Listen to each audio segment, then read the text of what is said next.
Boa tarde, amigos queridos. Como estão vocês? Espero que estejam todos bem. Bom, estamos nós aqui de volta com os nossos estudos do Evangelho segundo o Espiritismo. Nós vamos continuar refletindo sobre o capítulo 13, que diz, o Kardec colocou o título de Não saiba a vossa mão esquerda o que dê a vossa mão direita. É um capítulo todo dedicado à caridade, né? E hoje nós vamos ver especificamente os itens 14, o 15 e o 16, que são as instruções dos Espíritos em 3 mensagens de 1861. Vejam só, hein? Quanto tempo, né? São super atuais.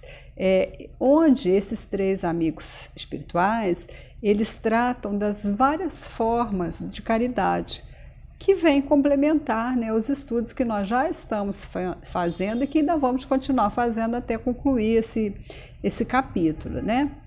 Vejam que a caridade, embora seja muito propagada, falada, ela é um desafio na nossa vida diária aqui nesse planeta, né, no momento em que nós estamos atravessando.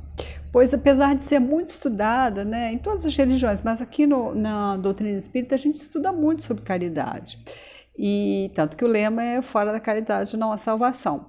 Mas apesar de todos os estudos, todas as reflexões, nós ainda estamos muito longe de sermos naturalmente caridosos, né? Nós praticamos caridade, sim, algumas vezes, mas com naturalidade nós ainda não praticamos. Então nós precisamos estudar, refletir, revisitar o Evangelho, para a gente poder, cada vez que a gente estuda, a gente incorpora um pouquinho. Claro, a gente aprende estudando, mas a gente aprende muito mais praticando. Então a gente vem aqui, estuda, mas depois a gente vai lá e coloca em prova aquilo que a gente aprendeu de fato, né? Para a gente saber se realmente nós estamos sabendo só aqui na cabecinha ou se nosso coração já internalizou e as nossas ações estão condizentes com o aprendizado.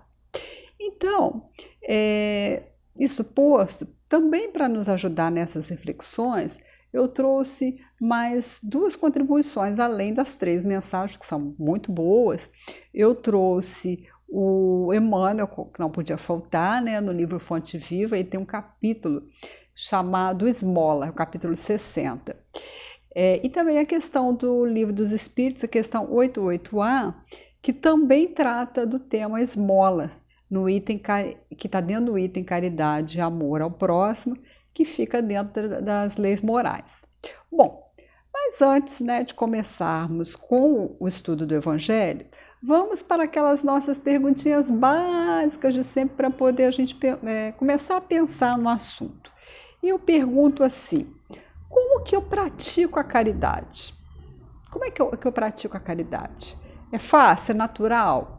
Em que situações eu já consigo ser naturalmente caridoso, sem nenhum constrangimento? Qual que é a minha relação com a esmola? É fácil? É difícil? A quem que eu ofereço o meu melhor?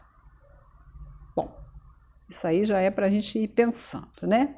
Então, já que a gente está pensando sobre isso, e com essas reflexões, nós vamos lá visitar o Evangelho. Eu vou ler alguns trechinhos, a gente vai comentando para enriquecer a nossa reflexão.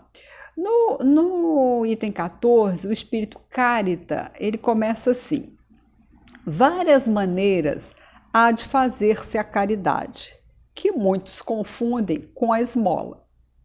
A esmola, meus amigos, é algumas vezes útil, porque dá alívio aos pobres, mas ela é quase sempre humilhante, tanto para o que dá, quanto para o que a recebe. Não é assim? E nós? Achamos que é constrangedor ter que depender da esmola do outro? E nós nos sentimos constrangidos a dar esmola em certas situações? A gente dá naturalmente, com amor, com carinho, ou a gente se sente constrangido a dar?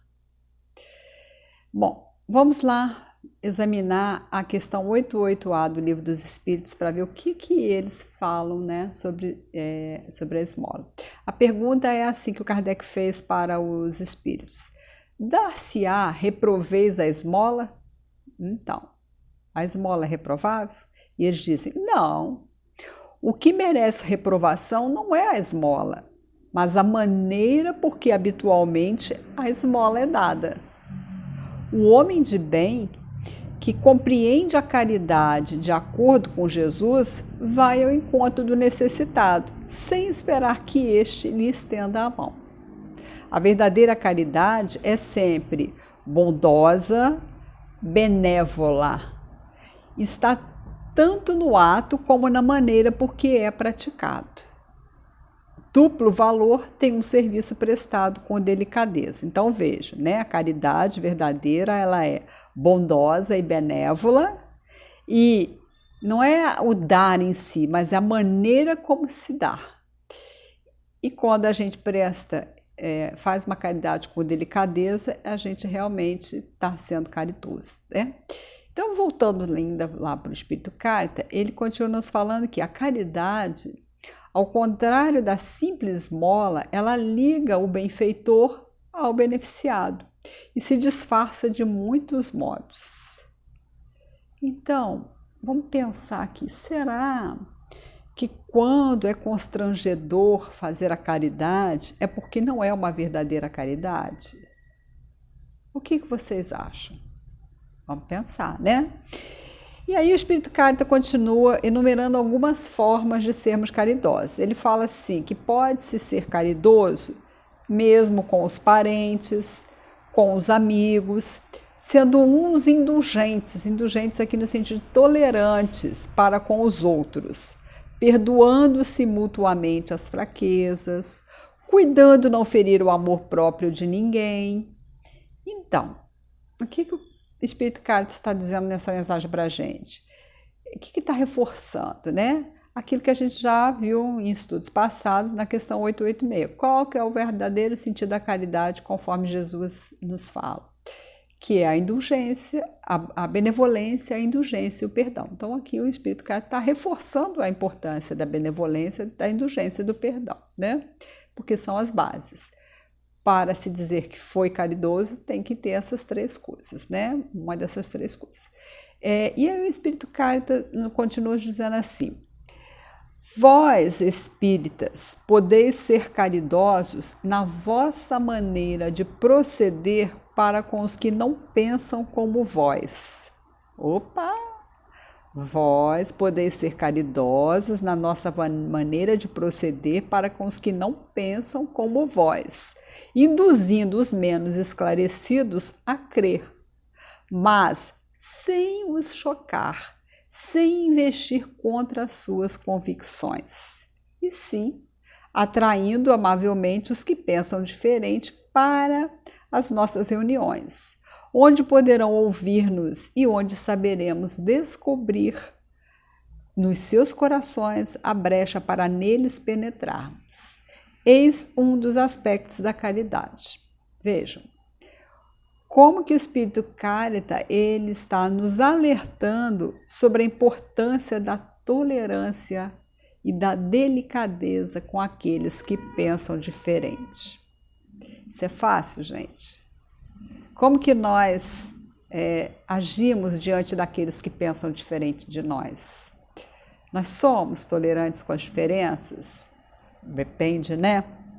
Ou será que nós ainda precisamos desenvolver melhor essa nossa forma de tolerância, uma forma de caridade, né?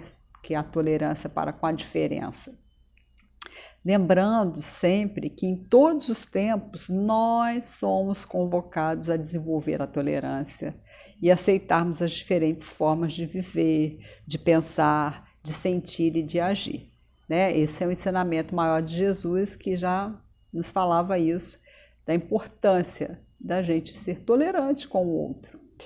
E aí essa mensagem é curta, né?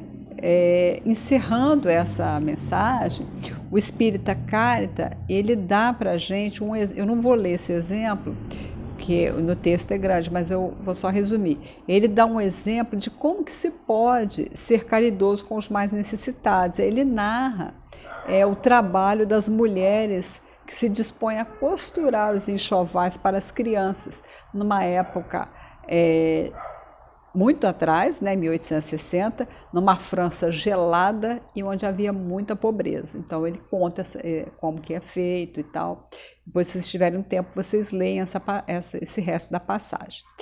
Então, eu aproveito, né, essa mensagem de Cádiz para nos perguntar o seguinte: o quanto que nós temos sido generosos com os mais necessitados? Será que já não dispomos de ajudar um pouco mais? Será que nós estamos dispostos a ajudar os que mais precisam? Quem são os que mais precisam, gente? O que me impede de ajudar? Eu gostaria de ajudar mais, mas não ajudo. Por quê? O que me impede? Vamos pensar sobre isso, então vamos passar agora para o item 15, que é a mensagem do Espírito Protetor. A mensagem do Espírito Protetor, ele começa assim, falando para a gente: meus caros amigos, todos os dias ouço-vos dizerem, sou pobre, não posso fazer a caridade. E todos os dias vejo que faltam com a indulgência aos vossos semelhantes. Nada lhes perdoam e vos arvorais em juízes muitas vezes severos, sem querer saber se ficariam satisfeitos que do mesmo modo procedessem convosco. Olha que puxão de orelha que o Espírito Protetor está nos dando, né? Ou seja, a gente fica reclamando que não pode ser caridoso porque não tem como ser, e ele fala, não, que história é essa? Ele está nos alertando, não, mas eu não estou falando de dar alguma coisa, eu estou falando da caridade aqui, da indulgência, que é tolerar o outro, é não julgar, né? Então, ele faz uma indagação e um alerta importante para a gente, que a gente não pode esquecer que assim como a gente não fica feliz quando o outro é severo conosco, ninguém gosta de ser julgado, ninguém gosta de ser tratado com severidade. Então a gente também não deveria tratar o outro dessa forma, né? E ter um pouco mais de compaixão. E aí o Espírito Cátia pergunta, não é também caridade a indulgência? Vós que apenas podeis fazer a caridade praticando a indulgência, fazei-a assim, mas fazei-a largamente, né? É um convite para que a gente seja indulgente, sempre que a gente conseguir. Mas eu ainda não consigo, mas vamos treinando. A gente vai treinando, daqui a pouco vai ser natural. Ainda não é natural, mas será. Chegará um tempo que será, né? E toda vez que a gente se sentir, ficar atento, porque quando a gente vê que está julgando o outro, peraí, calma, por que eu estou julgando? Houve um tempo que a gente não tinha nem consciência disso, hoje a gente já tem consciência de que a gente não deve julgar, que a gente não pode dar uma de juiz. Quem somos nós, né? Eu brinco sempre, quando eu estou no presencial, quem somos nós na fila do pão para achar que temos o direito de julgar alguém? Não sabemos o que o outro vive. Então, ser indulgente é uma necessidade. O Espírito Protetor também, né? O Espírito Cátia falava lá na primeira mensagem, agora o Espírito Protetor de novo está nos falando da importância de praticarmos a indulgência, que é essa tolerância, né? Principalmente, gente, com quem pensa diferente, com quem vê a vida de uma outra forma, sente a vida de outra forma e age na vida de uma forma bem diferente da nossa. É um desafio muito grande para crescermos. Então, o Espírito Protetor, ele faz o encerramento dessa mensagem dele contando uma história muito interessante.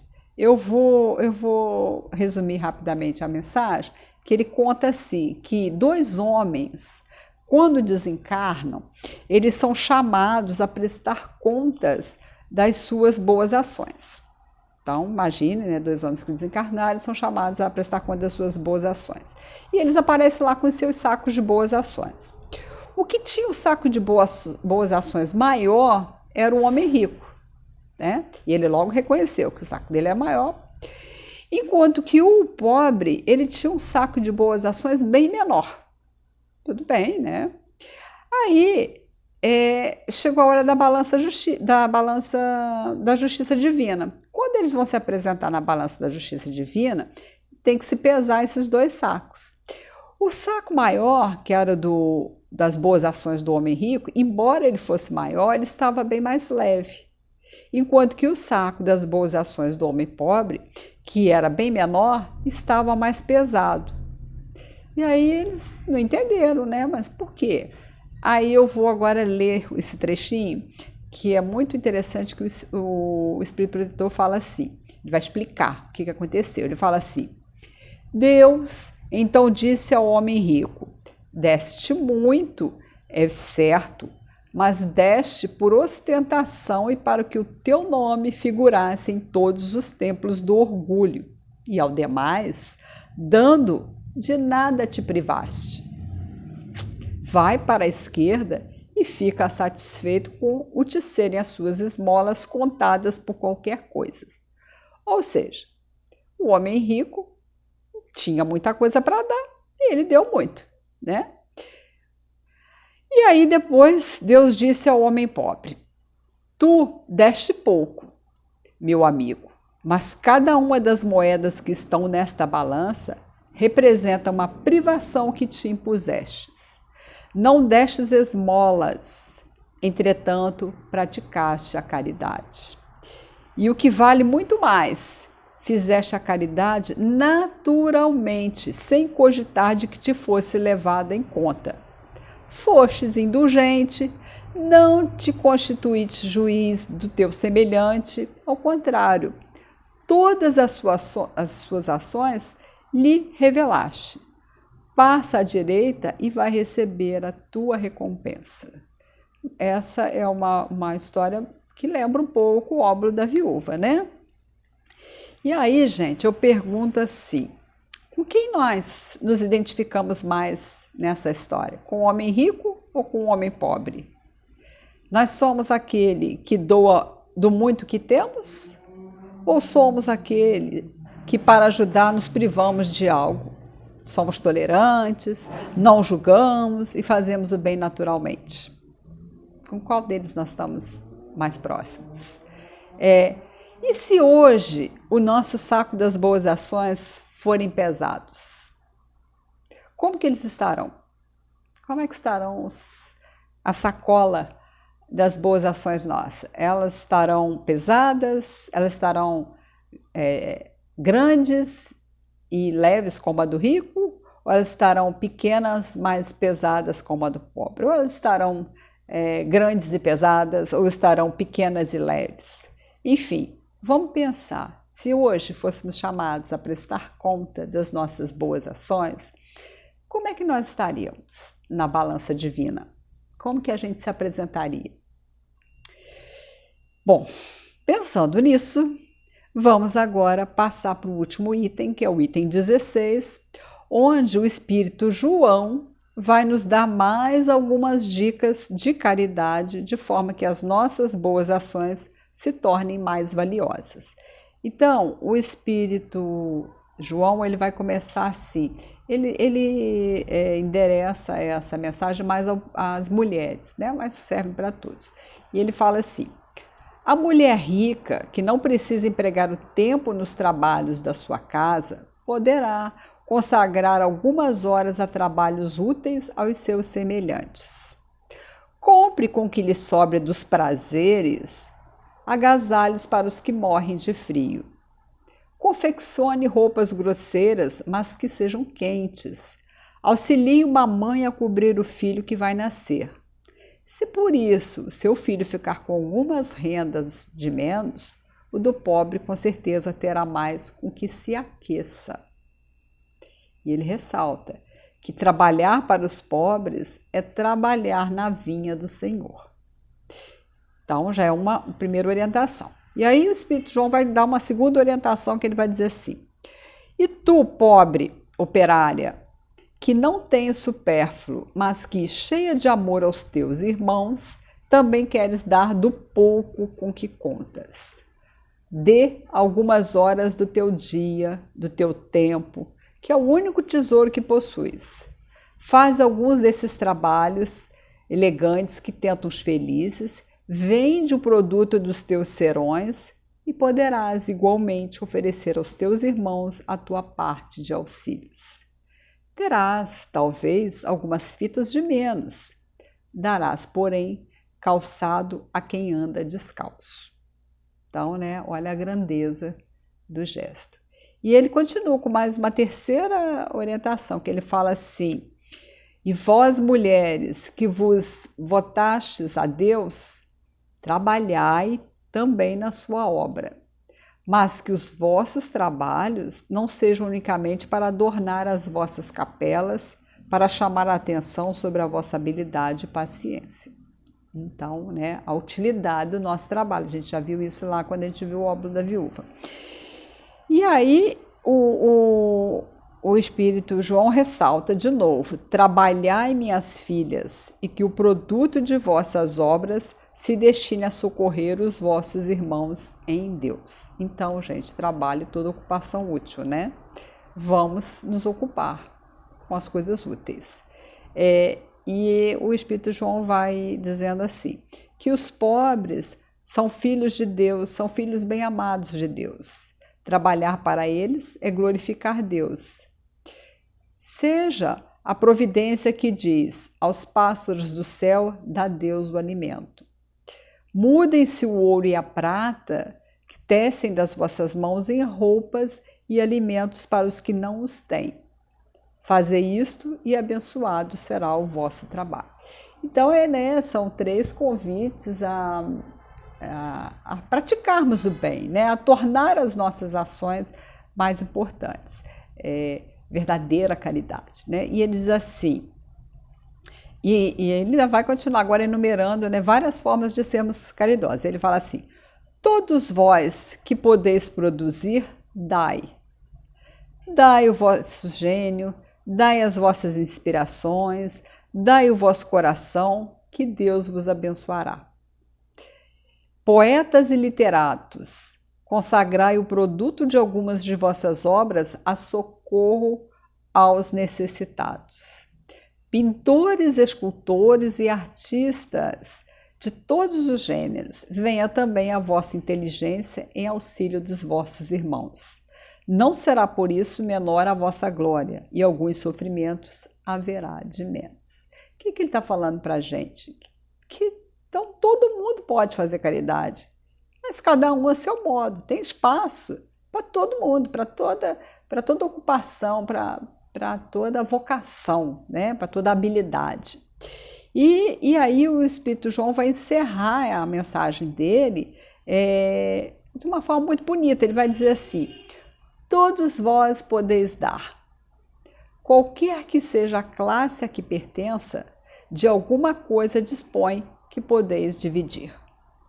Seja o que for que Deus vos haja outorgado, uma parte do que ele vos deu deveis àquele que carece do necessário, porquanto em seu lugar muito gostaria que outros dividissem convosco. Os vossos tesouros da terra ficarão um pouco menores, contudo, os vossos tesouros do céu ficarão acrescidos. Lá colhereis pelo cêntuplo o que houver de semeado em benefício deste mundo. Muito linda, né? Essa mensagem do Espírito João, nos lembrando, né, que nós não somos donos de nada, tudo é empréstimo, né? E assim, meus amigos, para sintetizar esse estudo de hoje, para fechar o nosso estudo, eu vou ler um breve trechinho da mensagem do Emmanuel, do livro Fonte Viva, que faz assim uma síntese, né, das 3 mensagens para a gente poder, durante a semana, ir pensando sobre isso. O Emmanuel ele diz assim: dar o que temos é diferente de dar o que detemos. A caridade é sublime em todos os aspectos e, em circunstância alguma, devemos esquecer a abnegação admirável daqueles que distribuem pão e agasalho, remédio e socorro para o corpo, aprendendo a solidariedade e ensinando-a. É justo, porém, salientar que a fortuna ou a autoridade são bens que detemos provisoriamente na marcha comum e que, de fato, não nos pertencem. O dono de todo o poder, de toda a riqueza do universo é Deus, o nosso Criador e Pai, que empresta recursos aos homens segundo os méritos ou as necessidades de cada um. Não esqueçamos, assim, as doações de nossa esfera íntima e perguntemos a nós mesmos. Vamos perguntar para nós durante essa semana as perguntas do Emmanuel. Primeiro, que temos de nós próprios para dar? Que espécie de emoção estamos comunicando aos outros? Que reações provocamos no próximo? Que distribuímos com os nossos companheiros de luta diária? Qual é o estoque de nossos sentimentos? Que tipo de vibrações espalhamos? E aí o Emmanuel encerra dizendo assim: dá esmola de vossa vida íntima, ajudai por vós mesmos, espalhai alegria e bom ânimo, oportunidade de crescimento e elevação com os vossos semelhantes. Sede irmãos dedicados ao próximo, porque em verdade o amor que se irradia em bênção de felicidade e trabalho, paz e confiança, é sempre a dádiva maior de todos. Lindo, né? Então, com essa mensagem do Emmanuel, eu vou ficando por aqui, relembrando a todos nós que o Criador é justo e amoroso e que Ele sempre vai nos oferecer os recursos necessários para a prática da caridade, de acordo, claro, com a nossa capacidade em cada tempo. Então, não é para a gente querer fazer o impossível, mas fazer aquilo que é possível com amor. Porque caridade é o amor em movimento, é muito mais do que uma esmola. A esmola é importante, é necessária, mas ela deve ser feita com amor. E o que mais conta na caridade, a gente viu nas 3 mensagens, é a nossa capacidade de tolerância, a nossa capacidade de amar o outro, de nos colocar no lugar do outro, de não julgarmos ninguém. Então, eu fico por aqui. Beijos carinhosos nos corações de vocês. Boa semana para todos e que nós possamos nos encontrar em breve.